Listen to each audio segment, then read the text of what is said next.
നമസ്കാരം. 8ാം ക്ലാസ്സിലെ കേരള പാഠാവലിയിലേക്ക് സ്വാഗതം. കഴിഞ്ഞ ദിവസം നമ്മൾ വേദം എന്ന കവിതയെക്കുറിച്ചാണ് എടുത്തത്. യൂസഫലി കേച്ചേരിയുടെ കഥയെ പ്രേമിച്ച കവിത എന്ന കവിതയിൽ നിന്നുമാണ് ഈ ഒരു ഭാഗം എടുത്തിട്ടുള്ളത്. അപ്പോൾ നമുക്ക് ആ കവിതാ ഭാഗത്തിലേക്ക് ഇന്ന് കിടക്കാം. ഉമ്മ വിളമ്പിയ ചോറിനു മുൻപിൽ ഞാൻ ചുമ്മാ മുഖം കറുപ്പിച്ചിരുന്നു. ഉപ്പേരിയില്ല, കറിയില്ല, മീനില്ല, പപ്പടം വട്ടത്തിലാണു താനും. അപ്പോൾ നമ്മൾ പറഞ്ഞതാണ് കഴിഞ്ഞ ദിവസം 2ാം ലോകമഹായുദ്ധവും ദാരിദ്ര്യവും എല്ലാം നടമാടിയിരുന്ന ആ ഒരു കാലത്ത് നാട്ടിലാകെ പട്ടിണി പടർന്നു പിടിച്ചിരുന്നു. ഒരാൾക്ക് പോലും ഒരു നേരം ഭക്ഷണം കഴിക്കാനില്ലാത്ത ഒരവസ്ഥയായിരുന്നു. ആ അവസരത്തിലാണ് കവിയുടെ ഉമ്മ, അല്പം സാമ്പത്തിക സ്ഥിതി അവർക്കുണ്ടായിരുന്നു. അതുകൊണ്ട് തന്നെ അവരുടെ ഉമ്മ ഭക്ഷണം എല്ലാവർക്കും, അയൽപക്കക്കാർക്കും മറ്റുള്ള നാട്ടുകാർക്ക് എല്ലാവർക്കും ഭക്ഷണം വിളമ്പി കൊടുക്കുന്ന ആ ഒരു കാഴ്ചയാണ് കുട്ടി കാണുന്നത്. കുട്ടിക്ക് അതിൽ വളരെയധികം നീരസം തോന്നുകയാണ് ചെയ്യുന്നത്. കാരണം തൻ്റെ കാര്യങ്ങൾ ശ്രദ്ധിക്കാൻ ഉമ്മയ്ക്ക് നേരമില്ല. തൻ്റെ കാര്യങ്ങൾ ശ്രദ്ധിക്കാതെ ഉമ്മ ഭക്ഷണം പോലും കഴിക്കാതെയാണ് മറ്റുള്ളവർക്കായി ഭക്ഷണം വിളമ്പി കൊടുക്കുന്നത്, കഞ്ഞി വിളമ്പി കൊടുക്കുന്നത്. അപ്പോൾ ഇത് കുട്ടിയിൽ കുറച്ചൊന്നുമല്ല അലോസരം സൃഷ്ടിച്ചത്. അതുകൊണ്ട് തന്നെ ഉമ്മ വിളമ്പിയ ചോറിന് മുൻപിൽ ഞാൻ ചുമ്മാ മുഖം കറുപ്പിച്ചിരുന്നു. അപ്പോൾ കാരണമൊന്നുമില്ലെങ്കിലും ഒരു കെറിവ് ആണ്. കുട്ടിയുടെ കാര്യം ശ്രദ്ധിക്കുന്നില്ല എന്നുള്ളൊരു തോന്നലാണ്. അതുകൊണ്ടാണ് അവൻ മുഖം കറുപ്പിച്ചിരുന്നത്. അതുമാത്രമല്ല, ഉപ്പേരിയില്ല, കറിയില്ല, മീനില്ല, പപ്പടം വട്ടത്തിലാണു താനും. അപ്പോൾ എല്ലാ ദിവസവും കഴിക്കുന്ന തരത്തിലുള്ള ആ ഒരു ഭക്ഷണവും ഇന്നില്ല. ഉപ്പേരിയില്ല, കറിയില്ല, മീനില്ല, പപ്പടത്തിൻ്റെ കാര്യമാണെങ്കിൽ അത് കുറച്ച് വട്ടത്തിലാണ്. പപ്പടം വട്ടത്തിലാണ്, പക്ഷേ പപ്പടം ഇല്ല എന്നുള്ളതാണ് ആ ഇൻവെർട്ട് കോമയിൽ കൊടുത്തിരിക്കുന്നത്. അപ്പോൾ പപ്പടത്തിൻ്റെ കാര്യം കുറച്ച് വട്ടത്തിലാണ്, അതില്ല എന്നാണ് പറയുന്നത്. ചോറ്റുപാത്രത്തിൻ്റെ പൊട്ടുപോലുണ്ടോരു ചോന്നുള്ളി ചമ്മന്തി അത്രമാത്രം. അതാണ് കുട്ടിക്ക് അത്രയും ദേഷ്യം വരാൻ കാരണം. ഉപ്പേരിയോ കറിയോ മീനോ അവന് ഇഷ്ടപ്പെട്ട ഒന്നും തന്നെയില്ല, പപ്പടം ഒന്നും തന്നെയില്ല. ആ ചോറ്റുപാത്രത്തിൻ്റെ പൊട്ടുപോലെ അല്പം ഒരു ചോന്നുള്ളി ചമ്മന്തി, അത് മാത്രമാണ് ഇന്ന് അവന് കിട്ടിയിരിക്കുന്ന കറി. ദേഷ്യം കുറച്ചല്ല വന്നതെനിക്കപ്പോൾ, ദേഹമൊട്ടാകെ വിറച്ചിരുന്നു. ഇത് കണ്ടിട്ട് കുട്ടിയുടെ മനസ്സിലേക്ക്, അല്ലെങ്കിൽ കുട്ടിക്ക് അങ്ങ് വല്ലാതെ അങ്ങ് പെരുപ്പ് കയറുകയാണ് ചെയ്തത്. ദേഷ്യം വന്ന് വിറച്ചു. വല്ലാതെയില്ല വിശപ്പെനിക്കെങ്കിലും വല്ലായ്മയുണ്ടെന്ന് ഞാൻ നടിച്ചു. എന്ന് പറഞ്ഞാൽ കുട്ടിക്ക് വിശപ്പില്ലായിരുന്നു, വലിയ വിശപ്പൊന്നുമില്ലായിരുന്നു. പക്ഷേ വളരെ വിശന്ന് വലഞ്ഞ ഒരു അവസ്ഥ കുട്ടിക്കുണ്ടെന്ന് കുട്ടി അഭിനയിച്ചു. വല്ലാതെ വിശക്കുന്നുണ്ട്, പക്ഷേ അവൻ ഭക്ഷണം കഴിക്കുന്നില്ല, അവന് ഇഷ്ടമില്ല എന്നവൻ അഭിനയിക്കുകയാണ്. ഉണ്ണാൻ തുടങ്ങിയാൽ വിണ്ണുന്നൊരുണ്ണിയായി എണ്ണുമാറുണ്ടെന്നൻ വീട്ടിലെന്നെ.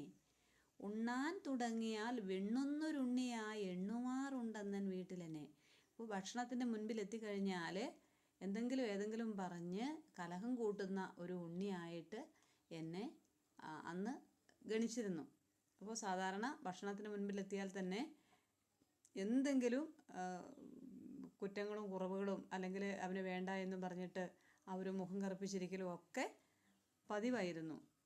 എങ്കിലും തീന്മേശ വിട്ടു പരിഭവിച്ചെങ്ങോട്ടെന്നില്ലാതെ ഞാൻ നടന്നു. പക്ഷേ ഒന്നും തന്നെ ഇല്ലാത്തതുകൊണ്ട് വെറും ഒരു ചുവന്നുള്ളി ചമ്മന്തി മാത്രമാണ് കറി. അതുകൊണ്ട് തന്നെ എനിക്ക് ദേഷ്യം വന്നിട്ട് ആ തീന്മേശ വിട്ട് ഞാൻ എഴുന്നേറ്റ് നടന്നു എന്ന്. പൊട്ടലും ചീറ്റലുമായി ഞാൻ വീടിൻ്റെ പിൻപുറത്തേക്കൊന്ന് പാളി നോക്കി. പൊട്ടലും ചീറ്റലുമായി, കുട്ടിക്ക് കരച്ചിലാണ് വന്നത്. കരച്ചിൽ പൊട്ടിപ്പോയി. കാരണം അവൻ്റെ കാര്യങ്ങൾ ശ്രദ്ധിക്കാൻ ആരുമില്ല. അവൻ്റെ ഉമ്മയാകട്ടെ അവന് ഇഷ്ടമുള്ളതൊന്നും അവന് വെച്ച് കൊടുത്തിട്ടില്ല. ഒരു ചുവന്നുള്ളി ചമ്മന്തിയും കൊണ്ട് എങ്ങനെ ചോറുണ്ണും എന്ന് അവന് ദേഷ്യം വന്നു, കരച്ചിൽ വന്നു. അവൻ ആ വീടിൻ്റെ പിൻവശത്തേക്കൊന്ന് നോക്കി. അപ്പോൾ ഞാൻ കണ്ടു വടക്കിനി മുറ്റത്തൊരാൾക്കൂട്ടം, പാവങ്ങൾ എന്നയൽക്കാർ. അപ്പോൾ ഞാൻ കണ്ടത് പാവങ്ങളായ എൻ്റെ എൻ്റെ അയൽപക്കത്തുള്ള ആളുകൾ, പാവങ്ങളായ അവർ ഒരാൾക്കൂട്ടം തന്നെ ഉണ്ട് എന്ന് ഞാൻ കണ്ടു. കൂടിയിരിക്കയാണുമ്മായവർക്കൊക്കെ ചൂടുള്ള കഞ്ഞി പകർന്നിടുന്നു. ഒരാൾക്കൂട്ടം തന്നെ അവിടെയുണ്ട്. ഉമ്മയാകട്ടെ അവർക്കെല്ലാം കഞ്ഞി വെച്ച് ആ ചൂടുള്ള കഞ്ഞി പകർന്ന് നൽകുകയാണ്. ഓടിക്കളിക്കുന്നുണ്ടാ പഷ്ണി കഞ്ഞിയിൽ ഓരോ നെടിയരി വറ്റു മാത്രം. അപ്പോൾ അത് കഞ്ഞി എന്നുള്ള പേര് മാത്രമേ ഉള്ളൂ. കാരണം ഇത്രയും അധികം ആളുകൾ ഉള്ളത് കൊണ്ട് തന്നെ അമ്മ ആ കഞ്ഞി വെച്ചിട്ട് ഒരു കഞ്ഞി വെള്ളം അതിൽ നെടിയരി വറ്റു മാത്രം ഓരോരോ വറ്റ് അങ്ങനെ ഓടിക്കളിക്കുന്നുണ്ട്. അപ്പോൾ കഞ്ഞി എന്ന് പറയാനൊന്നുമില്ല, ഒരുപാട് വെള്ളം വെച്ചിട്ട് ആ ഒരു കഞ്ഞിവെള്ളം ആണ് കൊടുക്കുന്നത്. അല്പം മാത്രമേ അതിനകത്ത് വറ്റുള്ളൂ. അന്നൊക്കെ എന്നാട്ടിൽ ഭൂരീജനങ്ങൾക്കും അന്നം ഒരു സ്വപ്നമായിരുന്നു. അപ്പോൾ പട്ടിണി പാവങ്ങളുടേതായിട്ടുള്ള ഒരു നാടായിരുന്നു അത്. അല്ലെങ്കിൽ വളരെയധികം ദാരിദ്ര്യവും കഷ്ടപ്പാടുകളൊക്കെ അനുഭവിക്കുന്ന ഒരു അയൽക്കാരായിരുന്നു അവൻ്റെ വീട്ടിന് ചുറ്റുപാടും ഉണ്ടായിരുന്നത്. അവർക്ക് അന്നം, അവർക്ക് ചോറ് എന്ന് പറഞ്ഞാൽ ഒരു സ്വപ്നം തന്നെയായിരുന്നു. ഒരു നേരം ഭക്ഷണം അവർക്ക് ലഭിച്ചിരുന്നില്ല. അതിന് കാരണമോ ആംഗല വാഴ്ചയും യുദ്ധക്കെടുതിയും ആകയൻ ഗ്രാമം തകർത്തിരുന്നു. ആംഗല വാഴ്ച, വിദേശ വാഴ്ചയും വിദേശ ഭരണവും യുദ്ധവും ആ യുദ്ധക്കെടുതിയും അതൊക്കെ എൻ്റെ ഗ്രാമത്തെ മൊത്തം തകർത്തിരുന്നു. അപ്പോൾ വിദേശ ഭരണവും അതുപോലെ തന്നെ രണ്ടാം ലോകമഹായുദ്ധം സൃഷ്ടിച്ച ആ ഒരു ദാരിദ്ര്യവും പട്ടിണിയും എല്ലാം കൊണ്ട് തന്നെ എൻ്റെ ഗ്രാമത്തെ മുഴുവൻ നശിപ്പിച്ചിരുന്നു. ആ കാലത്ത് ആളുകൾക്ക് ഒരു പിടി ചോറ് എന്നുള്ളത് ഒരു സ്വപ്നം മാത്രമായിരുന്നു. തന്തമാർ തള്ളമാർ കുട്ടികൾ അന്യോന്യം തള്ളിമാറ്റുന്നു, കലമ്പിടുന്നു. ഒട്ടു ചിലർ കഞ്ഞി മോന്തിപ്പിരിയുന്നു, മറ്റും പലർ വന്നു ചേർന്നിടുന്നു. അപ്പോൾ ഭക്ഷണത്തിൻ്റെ മുന്നിൽ എല്ലാവരും അവനവൻ്റെ കാര്യമാണ് കൂടുതൽ നോക്കുക. ആ വിശപ്പിൻ്റെ ആധിക്യമാണ് ഇവിടെ സൂചിപ്പിക്കുന്നത്. അപ്പോൾ വിശന്ന് കഴിയുമ്പോഴത്തേനും മറ്റുള്ള ആരെയും നോക്കാൻ അവർക്ക് സമയമില്ല. തന്തമാരും തള്ളമാരും കുട്ടികളും എല്ലാവരും പരസ്പരം ഒരു നേരത്തെ കഞ്ഞിക്ക് വേണ്ടിയിട്ട്, കഞ്ഞി വെള്ളത്തിന് വേണ്ടിയിട്ട് അവർ കലഹിക്കുകയും ഉന്തി മാറ്റുകയും പുലഭ്യം പറയുകയും എന്ന് വേണ്ട അവർ പരസ്പരം കലഹിക്കുന്ന ഒരു കാഴ്ചയാണ് കുട്ടി കാണുന്നത്. തന്തമാർ തള്ളമാർ കുട്ടികൾ അന്യോന്യം തള്ളി മാറ്റുന്നു, കലമ്പിടുന്നു. ഒട്ടു ചിലർ കഞ്ഞി മോന്തിപ്പിരിയുന്നു, മറ്റും പലർ വന്നു ചേർന്നിടുന്നു. അപ്പോൾ ഓരോരുത്തരായിട്ട് കുറച്ചാളുകൾ വന്ന് കഞ്ഞി മോന്തിപ്പിരിയുന്നു, കഞ്ഞി മോന്തിയിട്ട് പോകുന്നു, കഞ്ഞിയും കുടിച്ച് അവർ പോകുന്നു. കഞ്ഞി എന്ന് പറഞ്ഞുകൂടാ, നേരത്തെ പറഞ്ഞാണ്. ഓരോ നെടിയരി വറ്റു മാത്രം ആണ് ആ കഞ്ഞിയിലുള്ളത് എന്ന്.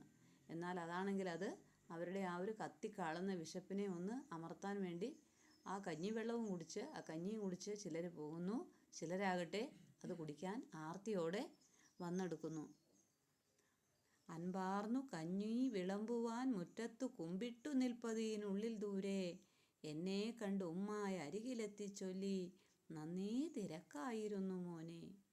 അൻപാർന്നു കഞ്ഞി വിളമ്പുവാൻ, അപ്പോൾ ഇവർക്കെല്ലാം ദയോടുകൂടി ഉമ്മ കഞ്ഞി വിളമ്പുകയാണ്. അൻപാർന്ന്, അൻപ് ദയ, അപ്പോൾ ആ ഒരു ദയോടുകൂടി ഉമ്മ എല്ലാവർക്കും കഞ്ഞി വിളമ്പുകയാണ്. അതിനിടയിലാണ് കുട്ടി അവിടെ എത്തുന്നത്.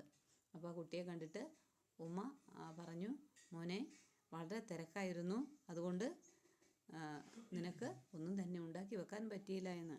പറ്റിയില്ല മീൻകറി ഉണ്ടാക്കാൻ, ഇക്കണ്ട പട്ടിണിക്കാർക്കൊക്കെ കഞ്ഞി വേണ്ടേ.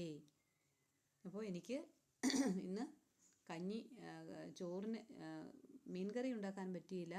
അപ്പോൾ ഈ കാണുന്ന ജനങ്ങൾക്ക് മുഴുവൻ കഞ്ഞി കൊടുക്കണ്ടേ, അതുകൊണ്ട് സമയമുണ്ടായില്ല.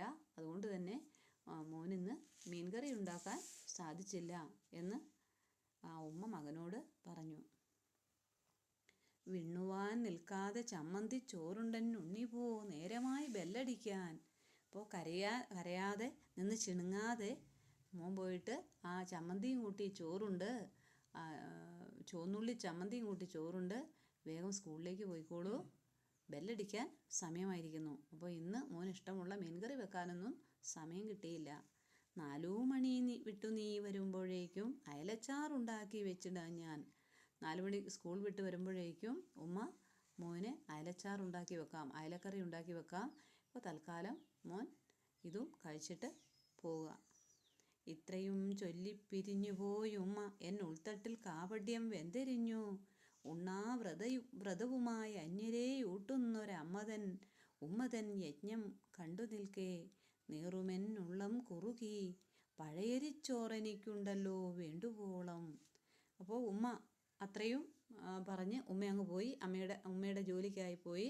അപ്പോഴേക്കും എൻ്റെ മനസ്സിൽ കാപട്യം വെന്തെരിഞ്ഞു. എൻ്റെ മനസ്സിൽ ആളിക്കത്തിയിരുന്ന ആ ഒരു രോഷം, ദേഷ്യം ഒക്കെ അങ്ങ് കുറച്ച് കുറഞ്ഞു. വ്രതവുമായി അന്യരയൂട്ടുന്നോരു ഉമ്മതൻ യജ്ഞം കണ്ടു നിൽക്കേ നീറുമെന്നുള്ളം കുറുകി.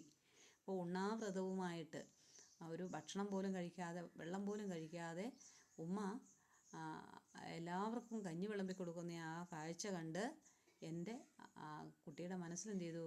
ആ ഒരു ദേഷ്യം മുഴുവൻ നിന്ന് കുറുകി. ദേഷ്യമൊക്കെ മെല്ലെ മെല്ലെ ഇല്ലാതായി. പഴയരിച്ചോറെനിക്കുണ്ടല്ലോ വേണ്ടുവോളം. അവൻ ആശ്വസിച്ചു. എനിക്കിഷ്ടം പോലെ ചോറുണ്ടല്ലോ. ഇവർക്ക് ആ കഞ്ഞിവെള്ളത്തിൽ ഒരു 4-5 വറ്റു മാത്രമേ ഉള്ളൂ. പക്ഷേ എൻ്റെ ഉമ്മ എനിക്ക് പഴയൊരു ചോറ് എനിക്ക് തന്നിട്ടുണ്ടല്ലോ, നല്ല ചോറുണ്ടല്ലോ, ചമ്മന്തി മാത്രമാണെങ്കിലും കൂടി. പഞ്ഞക്കെടൂതിയിൽ നീറുവോർ വറ്റില്ല കഞ്ഞിക്കിരന്നു വലഞ്ഞിടുമ്പോൾ. പിന്നെ ഞാൻ വൈകിയിൽ എന്നുടെ ചോറുമായി ഉമ്മതൻ പിന്നിൽ പതുങ്ങിയെത്തി. ഉള്ളലിഞ്ഞോതിനേൻ എൻ ചോറുമാ കഞ്ഞി വെള്ളത്തിലിട്ടു വിളമ്പിക്കൊള്ളൂ. അപ്പോഴേക്കും കുട്ടിയുടെ മനസ്സിലുള്ള ആ ഒരു ദേഷ്യഭാവം മുഴുവൻ പോയി. അതുകൊണ്ട് അവൻ്റെ ചോറും എടുത്തുകൊണ്ട് ഉമ്മയുടെ അടുത്ത് പോയിട്ട് പറഞ്ഞു, ഇതാ ഉമ്മ, എൻ്റെ ഈ ചോറും കൂടി ആ കഞ്ഞിവെള്ളത്തിലിട്ട് അവർക്ക് കൊടുത്തേക്കു എന്ന് പറഞ്ഞു. പൊട്ടിക്കരഞ്ഞുമ്മ മാറോടു ചേർത്തെന്നെ കെട്ടിപ്പിടിച്ചു വിതുമ്പി മെല്ലെ. ഏതൊന്നറിഞ്ഞാൽ മറ്റെല്ലാം അറിയാമാ വേദം വിശപ്പെന്നറിഞ്ഞുകൊണ്ടാൽ. പൈക്കുന്ന പള്ളക്കിര തേടി വാടുന്ന പാവത്തിൽ കാണാം പടച്ചവനെ. അതുകൊണ്ട് ഉമ്മ പൊട്ടിക്കരഞ്ഞ് മകൻ്റെ ആ ഒരു സൽപ്രവൃത്തി കണ്ട്, മകൻ്റെ മനസ്സലിവ് കണ്ട്, മകൻ്റെ നന്മ കണ്ട് ആ ഉമ്മയുടെ മനസ്സലിഞ്ഞു. അവനെ കെട്ടിപ്പിടിച്ച് പൊട്ടിക്കരഞ്ഞുകൊണ്ട് പറഞ്ഞു, വിശപ്പ് എന്നാണ് മനുഷ്യൻ്റെ ആ ഒരു വിശപ്പ് എന്താണെന്നറിഞ്ഞാൽ സർവസ്വവും അറിഞ്ഞു. പൈക്കുന്ന പള്ളക്കിര തേടി വാടുന്ന പാവത്തിൽ കാണാം പടച്ചവനെ. ദാരിദ്ര്യം ഉള്ള സ്ഥലത്താണ് വിശന്ന് കരയുന്നവൻ്റെ കൂടെയാണ് ഈശ്വരനുള്ളത്. അവിടെ എത്തിയാൽ നമുക്ക് ഈശ്വരനെ കാണാൻ പറ്റുമെന്ന് ആ ഉമ്മ മകനെ ആശ്വസിപ്പിച്ചു. ഇനി നമുക്ക് അടുത്ത ക്ലാസ്സിലെടുക്കാം.